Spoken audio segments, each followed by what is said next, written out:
Well, Andy, we're here after the departure of Danny and Nicky Cowley. Just how much of a difficult decision was that to make? It's extremely tough, Max. It's a fairly traumatic time, and football brings you some great moments, can bring you some moments of real sort of joy and happiness, but this is one of the more difficult things when you lose people, good people who lose their jobs, people that work so hard and were determined in Danny and Nicky to bring success to Portsmouth Football Club. Every waking hour was totally committed to the future of the football club. So it's been incredibly tough the last 48 hours. Quite frankly though, you know, we had to make the decision. We all know and we all accept that results haven't been what they should have been, where we expect to be, where we want to be. I think that is something that's embraced by everybody who works at the football club. I think Danny and Nicky understood that in the conversations and I had with Danny last night when I went to meet him. It was very, very difficult and not what they deserve. It's obviously never nice to see anyone go, especially with how much they gave not only to the club but the city and the community as well. It was credible commitment. I mean, in terms of what you do within a football club, the amount of attention you have to put into planning for the next set of matches, the analysis that goes into it, the coaching on the field, managing 28 professional footballers, looking at all the operational aspects that go with it as well, managing staff. And on top of that, Danny and Nicky really got Portsmouth. They knew what the football club meant to the city, what it meant to people, what it meant to supporters, and that drove them to do their utmost to bring success and build that connection. And it's easy to forget, that just a couple of years ago when they joined the club, we were just coming out of COVID. There hadn't been much engagement for obvious reasons between the football club and supporters, and they tackled that head on, got really, really involved, whether it be coaching a young girls session or going out with the academy to take a session, getting involved with deprived people within the community. We didn't have to ask them twice. They were out there doing it, and there were things that I was absolutely amazed by when they'd come back and tell me that they'd been out and done some work and what they'd been out to do and how they'd put smiles on faces. So a real connection, and forever be grateful. And I'm sure that whenever they come back, because of that work and because of the contribution they made to so many people in Portsmouth and to so many different good causes, that they'll always be guaranteed a fond welcome whenever they come back to Fratton Park.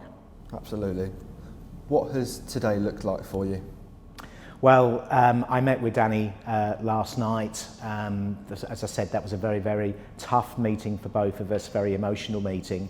And then so we got to dust ourselves down. I've been in this morning, first thing, with Rich Hughes. We spoke to the coaches late last night. We've plotted the way forward that we need to do in the immediate future. We spoke to the players this morning as well. I think everybody understands the collective responsibility that we have.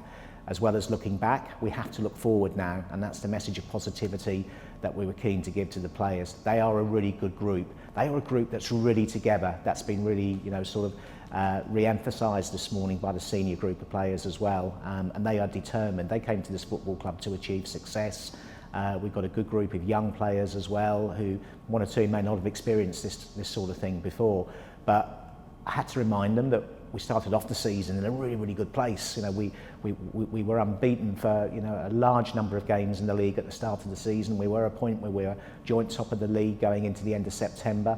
And then obviously the results since October haven't been great and we've fallen, but we still believe and we still have confidence. The players have that, and that was clear coming this morning from speaking to the group, that we can really look towards achieving the target and the goal that we set ourselves at the start of the season, and it's where we expect to be as a football club. We expect to be competing for promotion, we expect to be in those top 6 places, and it's still, we're not coming into this as a bottom 4 club. We're going into it with everything to play for over the 24 remaining league games. What's the plan in the short term? Who will take charge of first team duties in the interim, both training sessions and for this weekend's game at Spurs as well? Well, I'm extremely grateful to a number of people who have stepped up to the mark without question, didn't have to think twice about it. I've spoken to Simon Bassey this morning, I spoke to Simon last night, and again this morning. Simon's agreed to take the group, lead the group, and he'll be assisted by Zesh Raymond. Zesh obviously coaches our under-18s, joined us in the summer, has made an immediate impact with that group. And has a wealth of experience both as a player, has a UEFA Pro licence as well. So Zesh will be assisting Simon, ably supported by Lorenzo Dolcetti and by Joe Perdomo. So we've got a good team out there, we've got a degree of continuity, but in Zesh also we'll have some fresh ideas coming into it. But that's sort of the interim structure, because that just buys us some time then to make the appointments for the longer term, the permanent appointment that we want to see, and our new head coach. What type of new head coach do you want to see appointed? Well, I think it's, we changed a lot of things at the football club over the last 18 months, and one of the key things we've done is bring in Richard Hughes as our sporting director. So we want somebody who is comfortable as a head coach working within the new structure that we've set ourselves. So we have a defined list of attributes. Obviously leadership and vision is important, strategic alignment is big as well, so not just the ability to work with the sporting director, but in terms of our overall long-term recruitment strategy. And that is, re-emphasising the need to recruit and develop, good young players, young emerging talent coming into the game that can make a difference and become assets for the football club. We want a number of those to be first team ready to go. We obviously are very, very keen to continue the progress in developing our own players. So we want the new head coach to have an alignment with the academy as well. And that's not to say that we at the expense of any experienced players, because you need that modicum of experience to complement the young talent that you want to bring through. So we want to do that. We're keen that we spend a considerable amount of our budget on loan players. We're developing other people's assets. We will still have loan players, but we just want to get the balance right between the expenditure on loan players and indeed permanent players. So those are things that we want to see in that new head coach that's coming through. So we're very open-minded, but ultimately we have those attributes, we have those characteristics in somebody that we're looking for, and we want to make sure we're not the owners are people that give stability to managers. This football club isn't a hire and fire mentality. You can see that over previous appointments. So it'll be a coach coming in as well, and somebody maybe who can look to build their career as well and have those aspirations. So, but we're looking, we'll be looking for people with really good ideas, a real vision as to where they want to take Pompey, and also, very, very comfortable in working within our new structure. Now, the search for a new head coach will begin immediately, as you say. What's the timeline going to look like for you? Well, for us in the interim period, it will take as long as it takes to get the right appointment. It's very difficult to put times on these things, because you may identify somebody who've already got a number of ideas that we want to follow up, but some of those may take time. There may be people in an existing job, and we have to get permission to speak to people. There may be people who have got other commitments at the moment. There may be other factors that come into play that prevent you from making appointments quickly as you might want to be. But if we're patient and we're prepared to, as we've seen, we've been patient in the past, we'll get the best decision and the right appointment for Portsmouth Football Club going forward, and that is incumbent on me and Rich to deliver against.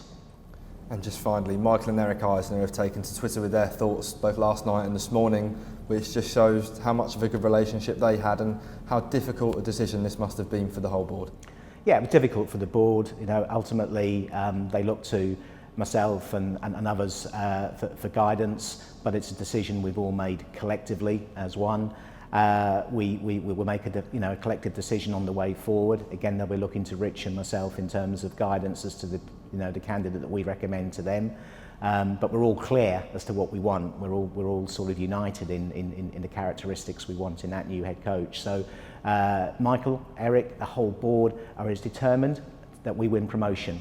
They want to get out of League One. We want a manager who's going to help us get there, take us to the next level, and then look beyond.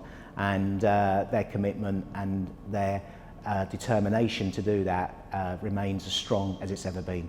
And it goes without saying that everyone connected to Portsmouth Football Club will wish Danny and Nicky the very, very best for the future. Yeah, and personally it's been a real privilege to work with Danny and Nicky. They're people I identified a long ago that I wanted to work with when I was at my other club. So it's been a real pleasure to work with them both, two such hard committed professional people. They will bounce back. I think they'll be stronger for the experience of working at Pompey, and there's no doubt that we'll come across each other very, very soon. And I want to thank them for everything they've done for Portsmouth Football Club, and wish them every success in everything they go on to do, and their families, who are just lovely people. The most important thing is when you come to any football club is to leave it in a better place than when you found it. And we look around the building here, we look around the training ground, we look about the staff that we brought in to the place. We look at what we thought was and still believe was a really good summer transfer window. They have really made an impression on Pompey, and they will never ever be forgotten.